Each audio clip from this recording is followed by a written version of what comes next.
July 14, 1973, Kamchatka Peninsula, Soviet Far East. The afternoon sun hung low over the volcanic ridges, casting long shadows across the sprawling military installation nestled between ancient calderas and the cold Pacific waters. Inside the concrete bunker of Air Defense Command Station 147, Senior Lieutenant Viktor Belenko sat before a wall of green phosphor screens, their glow painting his face in an ethereal light that seemed to pulse with the rhythm of the rotating radar arrays mounted on the hillside above. The air was thick with cigarette smoke and the electrical hum of Soviet-made detection equipment, R-12 radar systems, their massive dishes sweeping the sky in methodical arcs, searching for intruders that never came. For years, the young radar operators had watched these screens, tracking fishing boats, commercial airliners, and the occasional American reconnaissance aircraft that dared to probe the edges of Soviet airspace. But nothing, absolutely nothing, had prepared them for what would appear on their screens that afternoon. The klaxon's wail shattered the afternoon monotony at precisely 14:37 hours local time. On Belenko's primary tracking display, a contact materialized, not with the gradual progression of a normal aircraft entering detection range, but suddenly, impossibly, as if it had torn through the very fabric of the sky itself. The coordinates placed it at 80,000 feet, moving at a velocity that caused the tracking computer to immediately flag the reading as erroneous. The young lieutenant's hand froze over his plotting board. His training, his entire understanding of aerodynamics and the limits of human achievement, told him that what he was seeing was technically impossible. No aircraft could fly that high, that fast. The MiG-25 Foxbat, the Soviet Union's answer to high-altitude threats, was theoretically capable of reaching Mach 2.8 in short bursts at 60,000 feet. But even that magnificent machine would tear itself apart attempting to match the speed and altitude of the contact now burning across his display. "Comrade Senior Lieutenant," whispered the junior operator beside him, his voice tight with a mixture of fear and disbelief. "The speed? It's showing Mach 3.2. That's impossible. It must be a malfunction."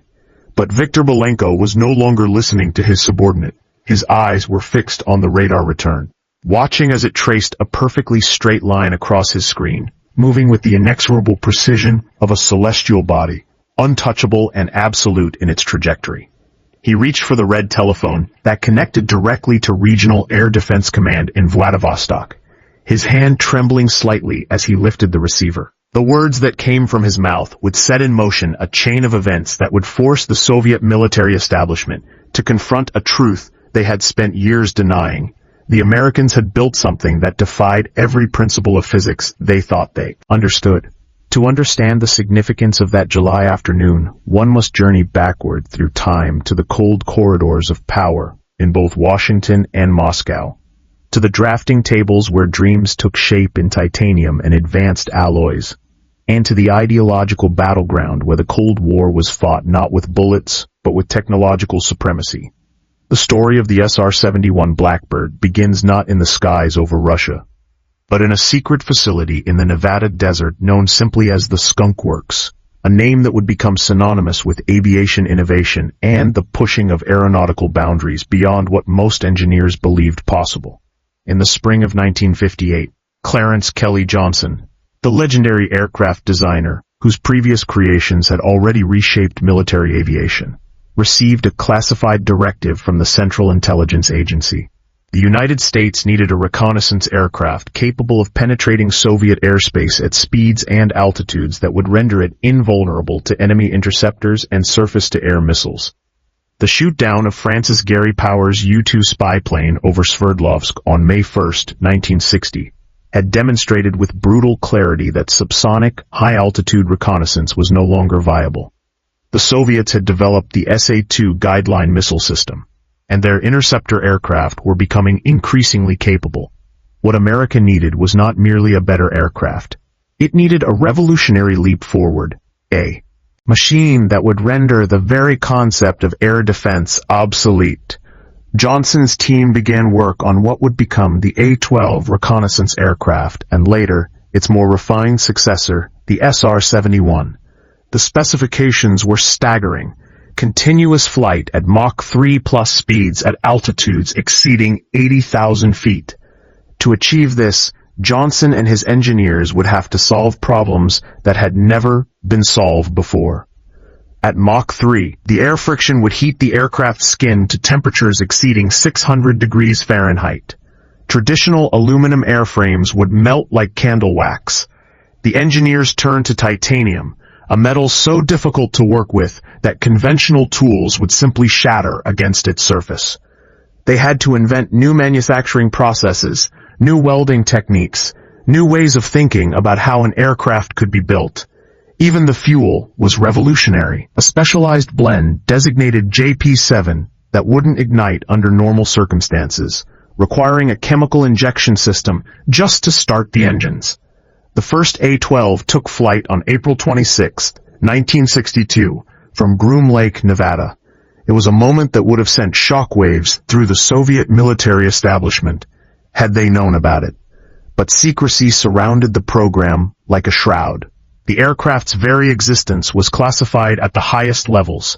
Even its shape was kept hidden.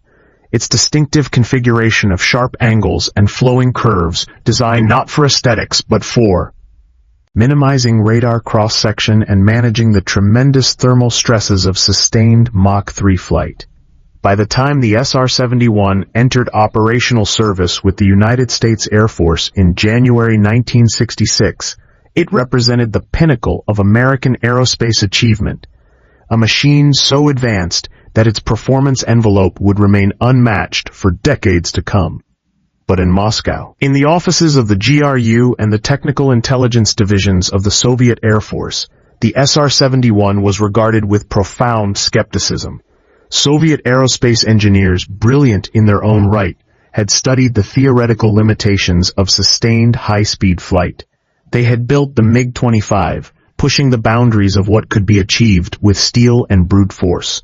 They understood the thermal barriers, the structural challenges, the sheer magnitude of the engineering problems that would need to be solved to create an aircraft capable of the performance the Americans claimed. And their conclusion, repeated in classified reports and technical assessments, was that such an aircraft was impossible, or at the very least impossible to operate reliably. The Americans were bluffing, they concluded, spreading disinformation to mask the real capabilities of their reconnaissance assets. The SR-71, they assured themselves, was propaganda, a paper airplane designed to intimidate rather than a functional weapon system. This institutional denial was reinforced by the fact that the SR-71, in its early operational years, flew primarily over Southeast Asia, North Korea, and other theaters where Soviet radar coverage was limited or non-existent. Intelligence reports from these regions were fragmentary, often contradictory. When American pilots spoke of routinely cruising at 85,000 feet and speeds approaching Mach 3.2, Soviet analysts dismissed these accounts as exaggeration. When technical specifications leaked through intelligence channels, they were analyzed, debated, and ultimately filed away with annotations questioning their authenticity.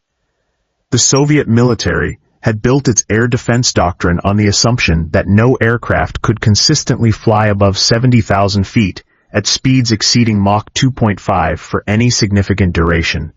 The SR-71 violated these assumptions so completely that it was easier to deny its existence than to redesign an entire strategic framework.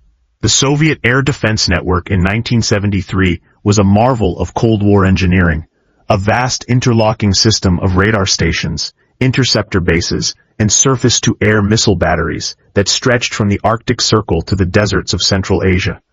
At its heart lay the PVO Strany, the National Air Defense Forces, a separate military branch dedicated solely to protecting Soviet airspace from aerial intrusion. The men who commanded this network were not fools. They were career officers who had studied the history of strategic bombing, who had internalized the lessons of the Great Patriotic War when German aircraft had ranged freely over Soviet cities. They had built their defensive system on the principle that nothing could fly over the motherland without being detected, tracked, and if necessary, destroyed. The P-14 Tolkien early warning radars formed the backbone of this system, their enormous antenna arrays capable of detecting aircraft at ranges exceeding 300 kilometers. These were supplemented by the newer P-35 and P-37 radars, more sophisticated systems designed to track multiple targets simultaneously and provide targeting data to missile batteries. The integration of these systems was overseen from command centers buried deep underground, where senior officers monitored the airspace on plotting boards that resembled nothing so much as elaborate chess games, with friendly aircraft in blue and potential threats in red. It was a system built on redundancy and thoroughness, designed by men who understood that in nuclear age, a single undetected bomber could mean the annihilation of millions. Colonel General Yevgeny Savitsky, who commanded the Moscow Air Defense District in the early 1970s, embodied the confidence of this system. A veteran of the Great Patriotic War, Savitsky had flown Yak-9 fighters against the Luftwaffe, had witnessed firsthand the evolution of aerial combat from propeller-driven dogfights to supersonic missile engagements. In his office in Moscow, decorated with photographs of MiG-21s and rows of military decorations, he would brief visiting delegations on the impenetrability of Soviet airspace. "The Americans have their satellites," he would say, his voice carrying the weight of absolute certainty. "But satellites follow predictable orbits. They photograph on schedules we can calculate. An aircraft that could fly, as they claim their SR-71 flies. Such an aircraft would need to violate the laws of thermodynamics. It would need engines that do not exist, materials that cannot be manufactured. Our scientists have studied this. It is fantasy." But even as Savitsky spoke these words, the Blackbirds were flying. From Kadena Air Base in Okinawa, SR-71s conducted regular reconnaissance missions over North Korea and the Soviet Far East. From RAF Mildenhall in England, they probed the northern approaches to Soviet territory, their cameras photographing military installations and naval facilities with resolution that captured individual vehicles and personnel. The missions followed a pattern of ruthless efficiency. The aircraft would accelerate to Mach 3+ speeds at the edge of Soviet radar coverage, then penetrate straight into defended airspace along carefully calculated routes designed to minimize exposure time while maximizing intelligence collection. The pilots, members of an elite cadre who had undergone months of specialized training, wore pressure suits similar to those worn by astronauts. Necessary protection should the cabin depressurize at their operational altitude, where the atmosphere was so thin that unprotected human blood would boil. The SR-71's operational profile was unlike anything else in military aviation. Before each mission, ground crews would fuel the aircraft with JP-7, but the Blackbird's fuel tanks were not sealed in the conventional sense. At ground temperatures, gaps existed between the titanium panels, deliberate imperfections necessary because the metal would expand dramatically once heated during flight. The aircraft would leak fuel on the ground, leaving puddles beneath its wings. Only after several minutes at Mach 3 speeds, when the airframe had heated and expanded, would these gaps close and the aircraft become fully sealed. This meant that every SR-71 mission required aerial refueling immediately after takeoff. A delicate operation where a massive KC-135Q tanker would rendezvous with the most advanced aircraft in the world and pump tens of thousands of pounds of fuel into its tanks before the Blackbird accelerated to its operational speed. The flight crews who operated these machines were carefully selected not just for their flying skills, but for their ability to function under extreme physiological stress. At 80,000 feet, they flew higher than 99% of Earth's atmosphere lay below them. Outside their pressure suits, the temperature could vary wildly, near 600 degrees on the aircraft's leading edges, -60 degrees in the stratospheric air flowing around the fuselage.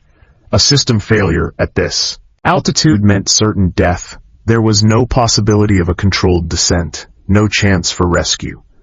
The pilots knew this, accepted it, and flew anyway, driven by a sense of duty and the knowledge that the intelligence they gathered was critical to national security.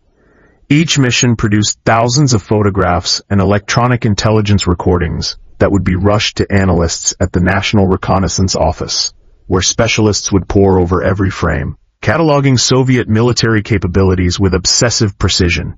The mission that would shatter Soviet complacency launched from Kadena Air Base on Okinawa on the morning of July 14, 1973.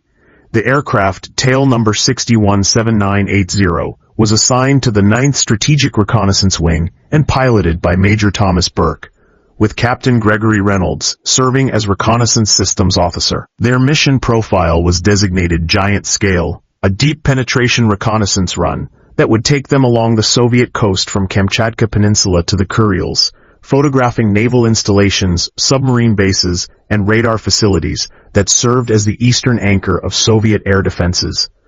The pre-flight routine had become familiar through repetition, but familiarity bred no complacency. Burke and Reynolds arrived at the flight line 4 hours before scheduled takeoff, spending 90 minutes in physiological preparation, breathing pure oxygen to purge nitrogen from their blood, undergoing final medical checks, and being helped into their pressure suits by specialist technicians who sealed every connection with meticulous care. The suits themselves were engineering marvels, full-pressure garments that would keep the pilots alive even if the cockpit lost all pressurization. They were uncomfortable, restrictive, and absolutely essential. At 06:15 local time, the Pratt & Whitney J58 engines roared to life, their distinctive howl echoing across the tarmac. The J58 was itself a masterpiece of engineering, a turbojet that could transition into a ramjet at high Mach numbers, using variable geometry inlet spikes to manage the supersonic shockwaves entering the engine. Each engine produced 34,000 pounds of thrust in full afterburner, and the sound they made was unlike anything else in aviation, a tearing metallic scream that seemed to vibrate in the chest cavity of anyone standing nearby. Burke advanced the throttles, and the Blackbird began to roll, its long knife-like fuselage bisecting the morning light. The takeoff was conducted at relatively light weight, with the aircraft carrying only enough fuel to reach its first refueling point.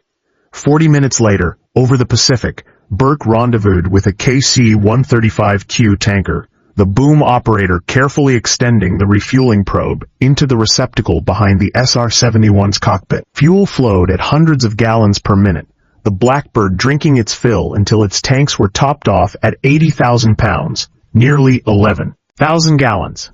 "You're topped and ready," came the tanker crew's voice over the radio. "Give 'em hell, Blackbird." Burke's acknowledgement was brief, professional. Then he pushed the throttles forward into the afterburner range, and the sky seemed to explode. The acceleration was breathtaking even for pilots accustomed to it. The SR-71 pitched up, climbing at a 40-degree angle, punching through 50,000 feet while still accelerating. At 60,000 feet, Burke leveled off momentarily, allowing the aircraft to accelerate through Mach 2, then resumed the climb. The outside temperature on the leading edges began to rise, 200 degrees, 400 degrees, climbing towards 600 as they passed through Mach 2.8. The titanium skin glowed with heat, expanding and sealing the fuel tanks. The aircraft was coming alive, transforming from a leaking, awkward ground vehicle into the precise instrument it was designed to be. At 08:43 local time, Burke and Reynolds crossed into Soviet radar coverage. They were at 81,000 feet, traveling at Mach 3.15, roughly 2,000 miles per hour relative to the ground. Below them, the Kamchatka Peninsula sprawled in shades of green and volcanic gray, the military installations clearly visible even from this altitude. Reynolds activated the reconnaissance systems, and cameras began exposing film at precise intervals, each frame capturing an area several miles wide, with resolution sufficient to identify individual vehicle types. In the underground command center at Station 147, chaos erupted. Senior Lieutenant Belenko's initial radar contact had been confirmed by 3 additional stations. The tracking data was impossible to dismiss as a malfunction. 4 independent systems were painting the same target, all showing identical velocity and altitude readings. The duty officer, a major whose name has been lost to history, grabbed the secure telephone to Regional Air Defense Command. His voice was tight with stress as he delivered the report. Unidentified contact, bearing 075, altitude 25,000 meters, speed 1,000 meters per second. Request immediate intercept authorization. The response from command was swift and unequivocal. Scramble available interceptors. Identify and shadow the target. Do not engage without explicit authorization. At Yelazovo Air Base, the klaxons wailed and pilots sprinted toward their MiG-25 Foxbats. These were the Soviet Union's premier high-altitude interceptors, designed specifically to counter the threat of high-flying bombers and reconnaissance aircraft. Powered by two massive Tumansky R-15 turbojet engines, the MiG-25 could reach Mach 2.83 in emergency power and operate at altitudes up to 78,000 feet. On paper, it was capable of challenging any aircraft in the world. What the pilots didn't know, what their commanders couldn't know, was that they were about to discover the limits of their machine. The lead interceptor, piloted by Captain First Class Ivan Petrov, lit his afterburners and began a vertical climb that pressed him back into his seat with crushing force. The MiG-25 was not a forgiving aircraft. It was a brute, a flying engine with wings attached, designed for raw speed and altitude rather than maneuverability. Petrov pushed it to its limits, climbing through 40,000 feet, 50,000, 60,000. His radar operator called out the target's position. Contact bear 082, range 80 kilometers, altitude 25,000 meters, speed holding steady. Petrov did the mental calculation even as he climbed. The target was at 82,000 feet, 4,000 feet above his aircraft's absolute ceiling, and it wasn't running. It was simply flying straight and level, as if the MiG-25s didn't exist. At 74,000 feet, Petrov's aircraft was shuddering, on the edge of controllability. The air was too thin for his control surfaces to bite effectively. His speed had reached Mach 2.7, and his engines were screaming in protest, operating beyond their recommended thermal limits. Ahead and above him, visible through his canopy as a dark speck against the brilliant blue-black of the stratosphere, was the American reconnaissance aircraft. Even from this distance, he could see its distinctive shape, the long needle-like fuselage, the massive delta wings, the twin vertical stabilizers canted slightly inward. It was the aircraft Soviet intelligence had said was propaganda. It was the impossible machine. And it was real. I cannot reach the target. Petrov radioed back to ground control, his voice strained by the physiological stress of flying at the edge of space. Altitude insufficient. Target is 3,000 meters above my ceiling and pulling away. The frustration in his transmission was palpable. He was flying the most advanced interceptor in the Soviet inventory, pushing it to its absolute limits, and the American aircraft was simply ignoring him, cruising along at a speed and altitude that rendered him irrelevant. Ground control authorized the launch of surface-to-air missiles, a last-ditch attempt to bring down or at least deter the intruder. At 3 S-75 Divina missile sites, crews frantically armed and prepared their weapons. The S-75 was the same system that had brought down Gary Powers's U-2 13 years earlier, a proven weapon against high-altitude targets. But the SR-71 was not a U-2. The fire control radars locked onto the target, calculated the intercept solution, and at 0851 local time, 3 missiles streaked skyward, their solid rocket motors leaving trails of white smoke against the clear sky. Burke's radar warning receiver erupted in a cacophony of tones. "We've got SA-2 launches," Reynolds called from the rear cockpit, his voice calm despite the threat. "Multiple birds in the air." Burke's response was to do exactly what his training dictated. He pushed the throttles to their stops and executed a gentle turn, changing his heading by 15 degrees. At Mach 3.2, this maneuver didn't look dramatic. The turn radius was enormous, stretching across miles of sky, but it was enough. The SA-2 missiles, deadly against subsonic targets, struggled to intercept an aircraft moving at 3 times the speed of sound.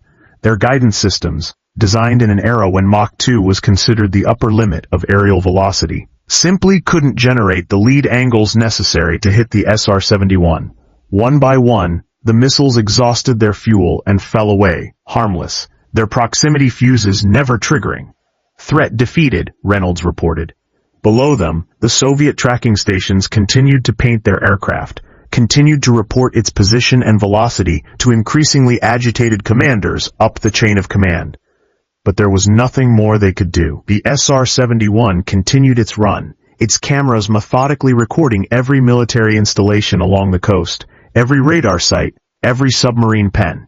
Burke and Reynolds flew straight and level, professional and precise, completing their mission profile with the calm efficiency of men who knew they were untouchable. The reconnaissance run lasted another 47 minutes, the Blackbird tracing a path along the Soviet coastline that took it past some of the most sensitive military installations in the Far East.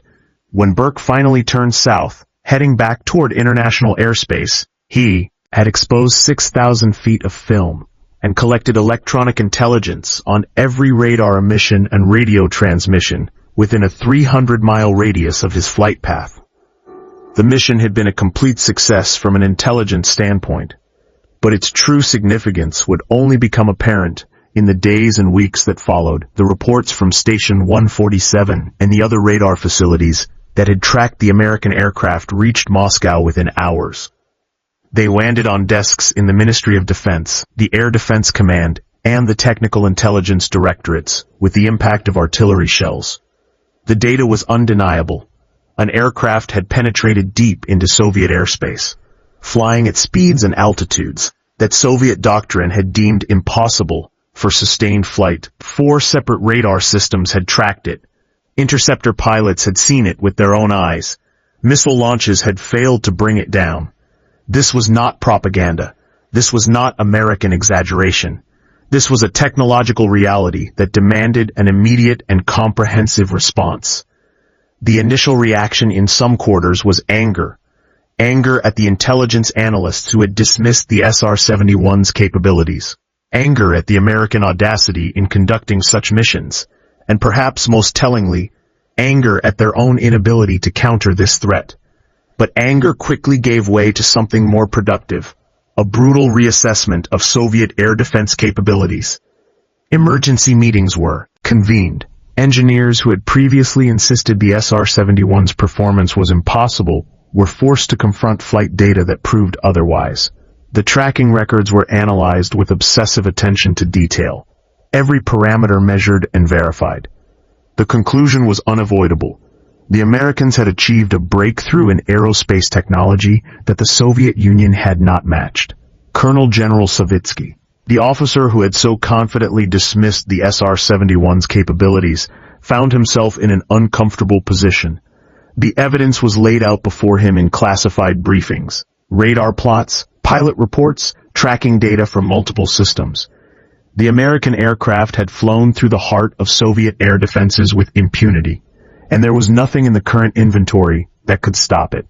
The MiG-25, previously considered invincible in its altitude band, had been exposed as inadequate.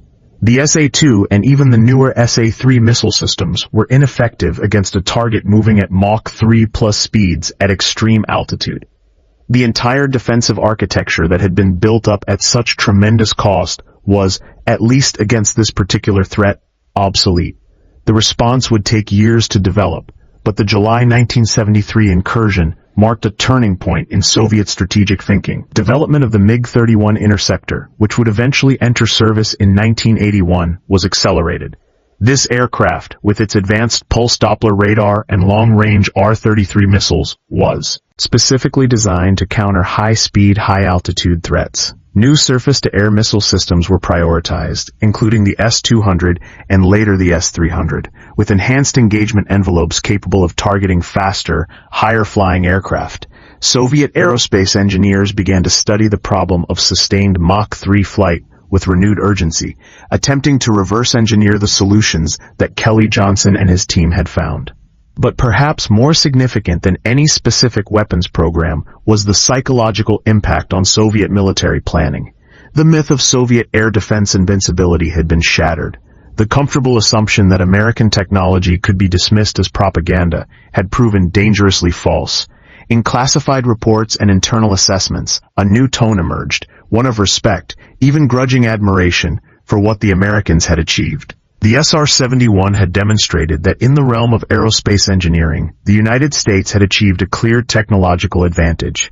This realization would drive Soviet military spending on advanced aviation projects throughout the remainder of the Cold War. contributing to the economic pressures that would ultimately help bring about the Soviet Union's collapse. The SR-71 would continue to fly operational missions for another 17 years after that July afternoon over Kamchatka. From 1973 until 1990, when the fleet was initially retired, Blackbirds conducted thousands of reconnaissance sorties over hostile territory, from North Korea to the Middle East, from the Arctic to Central America. Not one was ever shot down by enemy action, though several were lost to accidents and mechanical failures. The aircraft's invulnerability became legendary within military circles, and the mythology that grew up around it was, for once, entirely justified by reality. The missions followed a pattern established by that 1973 penetration of Soviet airspace. The Blackbird would fly along the edges or through the heart of defended territory, its speed and altitude rendering it effectively immune to interception. Enemy radar operators would track it, missile batteries would launch their weapons, and interceptor pilots would scramble their aircraft in futile attempts to challenge it. The SR-71 would continue on its course, untouched and seemingly untroubled, its reconnaissance systems methodically collecting the intelligence that would inform American strategic planning. Each mission generated millions of data points, photographs with resolution measured in inches, electronic intercepts of radar and communications signals, thermal imagery that could detect heat signatures from nuclear installations and military facilities. The intelligence collected by these missions was invaluable during some of the Cold War's most critical moments. In 1981, when Israeli fighter bombers destroyed the Osirak nuclear reactor in Iraq, SR-71 imagery provided the targeting intelligence that made the raid possible. During the Yom Kippur War of 1973, Blackbirds flew multiple missions over the Middle East, providing near real-time intelligence on troop movements and battlefield dispositions to both Israeli and American commanders. In the 1980s, they monitored Soviet military activities in Eastern Europe, tracking the deployment of new weapon systems and watching for any signs that might indicate preparations for aggression against NATO. But the story of how Soviet engineers and military leaders came to terms with the Blackbird's capabilities is equally significant. The MiG-31 that emerged from the traumatic realization of July 1973 became one of the most capable interceptors ever built, a machine that could genuinely threaten high-altitude reconnaissance aircraft with its long-range missiles and sophisticated radar. The S-300 and S-400 air defense systems that followed represented quantum leaps in Soviet SAM technology, designed explicitly with the lessons learned from tracking the SR-71. Soviet aerospace engineers, spurred by the need to match American capabilities, began work on their own high-speed reconnaissance aircraft, projects that would ultimately produce concepts like the Tupolev Tu-160 strategic bomber, which incorporated some of the same principles of high-speed, high-altitude flight. The technological race initiated by the SR-71 drove both sides to invest enormous resources in aerospace development. The United States, confident in its lead, continued to push the boundaries of what was possible. Skunk Works, the organization that had produced the Blackbird, went on to develop the F-117 stealth fighter, the first operational aircraft designed around low observable technology. The Soviets, determined not to fall further behind, poured resources into advanced aviation projects, sometimes achieving remarkable results but at tremendous economic cost. The competition was not merely about military capability. It was about technological prestige, about demonstrating that one system, capitalist or communist, could produce superior results. From a purely technical standpoint, the SR-71 remained the pinnacle of crude reconnaissance aviation. No subsequent aircraft has matched its combination of speed, altitude, and range. Modern reconnaissance relies primarily on satellites and unmanned aerial vehicles, platforms that offer their own advantages in terms of endurance and operating cost. But satellites follow predictable orbits, and drones are vulnerable to air defenses. The Blackbird could go anywhere, anytime, with crew members who could make decisions and adapt to changing circumstances in ways that autonomous systems still cannot fully replicate. It represented a unique moment in aviation history, when the human element and cutting-edge technology combined to produce something that has never been surpassed. The men who flew the SR-71 formed an exclusive brotherhood, numbered in the hundreds over the aircraft's operational life. They understood that they were operating at the absolute edge of human capability in an environment where a single mistake could mean instant death. The pressure suits they wore, the physiological challenges they endured, the mental demands of flying at Mach 3, all of this set them apart even from other elite military aviators. And yet, they approached their missions with a workmanlike professionalism, viewing themselves not as daredevils, but as intelligence collectors performing a necessary service. Their courage was of the quiet kind, the willingness to climb into an aircraft that flew higher and faster than anything else precisely because that was what their country needed them to do. The last operational SR-71 mission was flown in 1990, though several aircraft were briefly brought out of retirement in the mid-1990s for specific intelligence requirements before being permanently grounded in 1998. Today, the surviving Blackbirds rest in museums across America, their black titanium skins still bearing the scars of heat and stress from flights at Mach 3. Visitors can walk around them, marvel at their sleek lines and intimidating presence, and read plaques that describe their capabilities. But standing in a museum hangar, static and silent, these aircraft can only hint at what they once were, instruments of national power that redefined the very concept of strategic reconnaissance. For the Soviet radar operators who tracked that flight on July 14, 1973, the experience left an indelible mark. Viktor Belenko, the young lieutenant who first spotted the impossible contact on his screen, would later reflect on that afternoon in interviews conducted after the Cold War's end. "We knew immediately that something was wrong with our understanding," he recalled. "Not wrong with our equipment, the radar was working perfectly, but wrong with what we had been told was possible. When you see something that your training says cannot exist, flying across your screen with such casualness, it changes you. We had built our entire defense doctrine on certain assumptions. In one afternoon, those assumptions were destroyed.